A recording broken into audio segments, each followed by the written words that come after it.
Hello everyone, welcome to Anushruti art zone. ನೀವು ಎಲ್ಲ ಕಾಳುಗಳನ್ನು ಬಳಸ್ತಾ ಇರ್ತೀರಿ ಅಲ್ವಾ? ಮಡಿಕೆ ಕಾಳಾಗಿರಬಹುದು, ಹೆಸರು ಕಾಳಾಗಿರಬಹುದು, ಕಡಲೆಕಾಳು, ಈ ರೀತಿ ಯಾವುದೇ ಕಾಳುಗಳನ್ನು ಮೊಳಕೆ ಬರೆಸಿ ಉಪಯೋಗಿಸ್ತೀವಿ ಅಲ್ವಾ? ಆದರೆ ಕೆಲವೊಂದು ಸಲ ಅದರಲ್ಲೂ ಈ ಚಳಿಗಾಲದಲ್ಲಿ ಚೆನ್ನಾಗಿ ಮೊಳಕೆನೇ ಬರೋದಿಲ್ಲ. ಹಾಗಾಗದೇ ಕಾಳುಗಳಲ್ಲಿ ಉದ್ದದ್ದಕ್ಕೆ ಮೊಳಕೆ ಬರಬೇಕು ಅಂದರೆ ನೀವು ಈ ಟಿಪ್ಸ್ನ ಫಾಲೋ ಮಾಡಿ. ಮೊದಲಿಗೆ ಕಾಳುಗಳನ್ನು 6ರಿಂದ 8 ಗಂಟೆಗಳ ಕಾಲ ನೀರಿನಲ್ಲಿ ನೆನೆಸ್ಕೊಳ್ಳಿ. ಆನಂತರ ಅದನ್ನು ಈ ರೀತಿ ಬಸಿದು ನೀರನ್ನು ಪೂರ್ತಿಯಾಗಿ ತೆಗೆದುಬಿಡಿ. ಆಮೇಲೆ ನೋಡಿ, ಒಂದು ಒಳ್ಳೆ ಬಟ್ಟೆನಲ್ಲಿ ನೆನೆಸಿ ನೀರು ಬಸಿದು ತೆಗೆದಂತಹ ಕಾಳುಗಳನ್ನು ಈ ರೀತಿ ಹಾಕಿಬಿಟ್ಟು ಬಟ್ಟೆಯನ್ನು ಗಟ್ಟಿಯಾಗಿ ಕಟ್ಟಿಡಬೇಕು. ನೋಡಿ, ಹೀಗೆ 4 ಬದಿಯಿಂದ ಚೆನ್ನಾಗಿ ಅದನ್ನು ಕವರ್ ಮಾಡಿಕೊಂಡು ಎಲ್ಲೂ ಗಾಳಿಯು ಹೋಗದೇ ಇರೋ ಹಾಗೆ ನೀವು ಈ ಬಟ್ಟೆಯನ್ನು ಗಟ್ಟಿಯಾಗಿ ಕಟ್ಟಬೇಕಾಗತ್ತೆ. ನೋಡ್ತಾ ಇದ್ದೀರಲ್ವ? ಹೀಗೆ ಬಿಗಿಯಾಗಿ ಕಟ್ಟಿದ ನಂತರ ಇದನ್ನು ಸ್ವಲ್ಪ ಬೆಚ್ಚಗಿನ ಜಾಗದಲ್ಲಿ ನೀವು ಇಡಬೇಕು. ಹೀಗೆ ನೀವು ಮತ್ತೆ 6ರಿಂದ 8 ಗಂಟೆಗಳ ಕಾಲ ಇದನ್ನು ಬೆಚ್ಚಗಿನ ಜಾಗದಲ್ಲಿ, ಅಂದರೆ ಮೈಕ್ರೋವೇವ್ನಲ್ಲಿ ಇಡಬಹುದು, ಅಥವಾ ಒಂದು ಪಾತ್ರೆಯಲ್ಲಿ ಹಾಕಿಬಿಟ್ಟು ಗ್ಯಾಸ್ ಕಟ್ಟೆಯ ಮೂಲೆಯಲ್ಲಿ ಕೂಡ ಇಡಬಹುದು. ಇದು ನೋಡಿ, 6-8 ಗಂಟೆಗಳ ನಂತರ ಈಗ ಕಟ್ಟಿರೋದನ್ನು ತೆಗಿತಾ ಇದ್ದೀನಿ. ನೋಡ್ತಾ ಇದ್ದೀರಲ್ವ ಕಾಳುಗಳಲ್ಲಿ ಎಷ್ಟು ಉದ್ದನೆಯ ಮೊಳಕೆ ಬಂದಿದೆ ಅಂತ. ನೀವು ಈ ಐಡಿಯಾನ ಫಾಲೋ ಮಾಡಿ ನೋಡಿ. ಮಾರ್ಕೆಟ್ನಿಂದ ಮೊಳಕೆ ಕಾಳುಗಳನ್ನು ತರೋದನ್ನೇ ಬಿಟ್ಟುಬಿಡ್ತೀರಾ. ಮನೆಯಲ್ಲೇ ನಾವೇ ಇಷ್ಟು ಚೆನ್ನಾಗಿ ಕಾಳುಗಳನ್ನು ಮೊಳಕೆ ಕಟ್ಬೋದು ಅಂತಾದರೆ ಮತ್ತ್ಯಾಕೆ ಮಾರ್ಕೆಟಿಂದ ತರೋದು ಅಲ್ವಾ? ಈ ಐಡಿಯಾ ನೀವು ಎಲ್ಲ ಕಾಳುಗಳಿಗೂ ಕೂಡ ಬಳಸಬಹುದು. ನಾವು ಅಂಗಡಿಯಿಂದ ಉಪ್ಪನ್ನು ತಂದಾಗ ಎಷ್ಟು ಚೆನ್ನಾಗಿ ಹೀಗೆ ಫ್ರೀ ಫ್ಲೋ ಆಗಿ ಬೀಳುತ್ತೆ ಅಲ್ವಾ? ಅದೇ ರೀತಿ ಡಬ್ಬಿಯಲ್ಲಿ ಸ್ವಲ್ಪ ದಿನ ಇಟ್ಟ ನಂತರ ಆ ಉಪ್ಪು ಕೆಲವೊಂದು ಸಲ ಅಂಟಂಟಾಗ್ಬಿಡುತ್ತೆ. ಹಾಗೆ ಯಾವುದೇ ರೀತಿ ತೇವಾಂಶ ಬರದಲೇ ಉಪ್ಪು ತುಂಬ ದಿನಗಳವರೆಗೆ ಇದೇ ರೀತಿ ಫ್ರೀ ಫ್ಲೋ ಆಗಿ ಇರಬೇಕು ಅಂದರೆ ನೀವೇನು ಮಾಡಬೇಕು ಗೊತ್ತಾ? ಈ ಉಪ್ಪಿನ ಡಬ್ಬಿಯಲ್ಲಿ ಒಂದು ಒಣಮೆಣಸಿನ್ಕಾಯನ್ನು ನೋಡಿ ಹೀಗೆ ಉಪ್ಪು ಒಳಗಡೆಗೆ ಪೂರ್ತಿಯಾಗಿ ಅದನ್ನು ಹೋಗಿಸ್ಬಿಟ್ಟು ನಂತರ ಈ ಉಪ್ಪಿನ ಡಬ್ಬಿಯನ್ನು ಮುಚ್ಚಿ ಇಟ್ಕೊಳ್ಳಿ. ಹೀಗೆ ಮಾಡೋದ್ರಿಂದ ಉಪ್ಪಿನಲ್ಲಿ ಯಾವುದೇ ರೀತಿ ತೇವಾಂಶ ಬರೋದಿಲ್ಲ, ಹಾಗಾಗಿ ಅದು ಅಂಟಂಟು ಕೂಡ ಆಗೋದಿಲ್ಲ. ಎಷ್ಟೇ ಹುಷಾರಾಗಿ ಅಡುಗೆ ಮಾಡ್ತೀವಿ ಅಂದ್ರೂ ಕೆಲವೊಂದು ಸಲ ಏನಾದರೂ ಚೆಲ್ಲಿ ಬಿಡುತ್ತಲ್ವಾ? ಅದೇ ರೀತಿ ಎಣ್ಣೆ ಚೆಲ್ಲಿದ್ರೆ ಅದನ್ನು ಕ್ಲೀನ್ ಮಾಡೋದೊಂದು ಕಷ್ಟದ ಕೆಲಸ ಅನ್ನಿಸ್ಬಿಡುತ್ತೆ. ಅದಕ್ಕೊಂದು ಸೂಪರ್ ಉಪಾಯ ಇಲ್ಲಿದೆ ನೋಡಿ. ಚೆಲ್ಲಿರುವಂತಹ ಎಣ್ಣೆ ಮೇಲೆ ಗೋಧಿ ಹಿಟ್ಟು ಅಥವಾ ಜೋಳದ ಹಿಟ್ಟನ್ನು ಈ ರೀತಿಯಾಗಿ ನೀವು ಉದುರಿಸ್ಬೇಕಾಗತ್ತೆ. ಎಣ್ಣೆ ಚೆಲ್ಲಿರುವ ಪೂರ್ತಿ ಜಾಗದಲ್ಲಿ ಹೀಗೆ ಎಣ್ಣೆಯ ಮೇಲ್ಗಡೆಗೆ ಹಿಟ್ಟನ್ನು ಹಾಕಬೇಕು. ಹೀಗೆ ಹಿಟ್ಟನ್ನು ಹಾಕಿದ ನಂತರ ಎಣ್ಣೆಯೆಲ್ಲ ಆ ಹಿಟ್ಟು ಜೊತೆಗೆ ಸೇರಿಬಿಡುತ್ತೆ. ನಂತರ ನೀವು ಒಂದು ಟಿಶ್ಯೂ ಪೇಪರ್ ತಗೊಂಡು ಅಥವಾ ಒಂದು ಬಟ್ಟೆಯಿಂದ ನೋಡಿ ಹೀಗೆ ಹಿಟ್ಟನ್ನು ಒರೆಸ್ಕೊಂಡು ಬಿಟ್ಟರೆ ಅದರೊಟ್ಟಿಗೆ ಚೆಲ್ಲಿದಂತಹ ಎಣ್ಣೆನೂ ಕೂಡ ಪೂರ್ತಿಯಾಗಿ ಬಂದುಬಿಡುತ್ತೆ. ನೋಡಿ, ಈಗ ನಿಮಗೆ ಗೊತ್ತಾಗ್ತಾ ಇದೆ, ಇಲ್ಲಿ ಎಣ್ಣೆ ಚೆಲ್ಲಿತ್ತು ಅಂತಾನೆ ಈಗ ತಿಳಿಯೋದಿಲ್ಲ, ಅಷ್ಟು ಚೆನ್ನಾಗಿ ಕ್ಲೀನಾಗಿದೆ. ಈ ತರಹ ಐಸ್ ಕ್ರೀಮ್ ಕಡ್ಡಿಗಳು, ಕುಲ್ಫಿಯ ಕಡ್ಡಿಗಳು ನಿಮ್ಮ ಹತ್ರ ಇದೆನಾ? ಸುಮ್ಮನೆ ಬಿಸಾಕೋದ್ಕಿಂತ ಕ್ರಿಯೇಟಿವ್ ಆಗಿ ಹೇಗೆ ಬಳಸಬಹುದು ಅಂತ ತೋರಿಸ್ತೀನಿ ನೋಡಿ. ನಾನಿಲ್ಲಿ ವಿಡಿಯೋದಲ್ಲಿ ತೋರಿಸ್ತಾ ಇದ್ದೀನಲ್ವಾ, ಹಾಗೆ ಫ್ಲ್ಯಾಟ್ ಆಗಿರೋ ಕಡ್ಡಿಗಳ ಮೇಲೆ ಸೈಡ್ನಲ್ಲಿ ರೌಂಡ್ ಆಗಿರೋ ಕುಲ್ಫಿ ಕಡ್ಡಿಗಳನ್ನು ಫೆವಿಕಾಲ್ ಹಚ್ಚಿ ಅಂಟಿಸ್ಕೊಳ್ಳಿ. ಐಸ್ ಕ್ರೀಮ್ ತಿಂದಾದ್ಮೇಲೆ ವೇಸ್ಟ್ ಅಂತ ಬಿಸಾಕೋ ಕಡ್ಡಿಗಳನ್ನು ಹೀಗೂ ಬಳಸಬಹುದು ಅಂತ ನಿಮಗೆ ಗೊತ್ತಾದ ಮೇಲೆ ಮತ್ಯಾವತ್ತೂ ನೀವು ಇವುಗಳನ್ನು ಬಿಸಾಕೋದಿಲ್ಲ.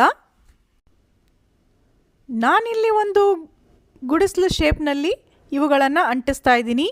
ಹೀಗೆ ಮಾಡಬೇಕಂತೇನಿಲ್ಲ, ಸ್ಕ್ವೇರ್ ಆಗಿ ಅಂಟಿಸ್ಕೋಬಹುದು, ಟ್ರಯಾಂಗಲ್ ಆಗಿ ಅಂಟಿಸ್ಕೋಬಹುದು, ರೆಕ್ಟ್ಯಾಂಗಲ್ ಥರನೂ ಮಾಡಬಹುದು. ಈಗ ನೋಡಿ, ಇದನ್ನು ನೀವು ಗೋಡೆಗೆ ಈ ತರಹ ನೇತಾಕಿದರೆ ಇದಕ್ಕೆ ಹ್ಯಾಂಗಿಂಗ್ಸ್ಗಳನ್ನು ಹ್ಯಾಂಗ್ ಮಾಡಿ ಇಡಬಹುದು. ಕಾಲೇಜಿಗೆ ಅಥವಾ ಕೆಲಸಕ್ಕೆ ಹೋಗುವಾಗ ಇಯರಿಂಗ್ಸ್ನ ಚೇಂಜ್ ಮಾಡ್ತಾ ಇರ್ತೀವಿ ಅಲ್ವಾ, ಆಗ ಬಾಕ್ಸ್ನಲ್ಲಿ ಹುಡುಕಾಡೋದಕ್ಕಿಂತ ಈ ತರಹ ಇಟ್ಬಿಟ್ರೆ ಬೇಗನೆ ಸಿಗುತ್ತೆ.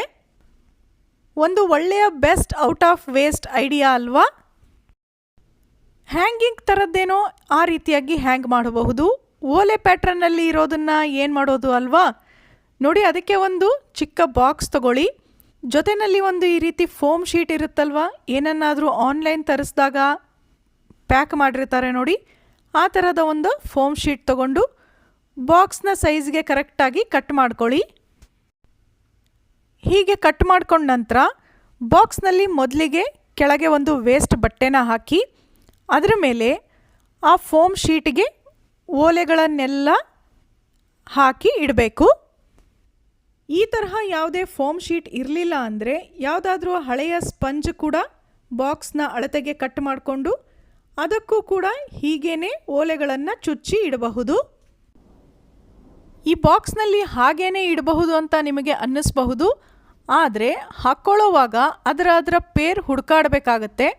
ಅದರ ಬದಲಿಗೆ ಈ ತರಹ ಇಡೋದ್ರಿಂದ ಬೇಗನೆ ಸಿಗುತ್ತೆ, ಹಾಗೆ ನೋಡೋದಕ್ಕೂ ಕೂಡ ನೀಟಾಗಿ ಕಾಣುತ್ತೆ ಅಲ್ವಾ?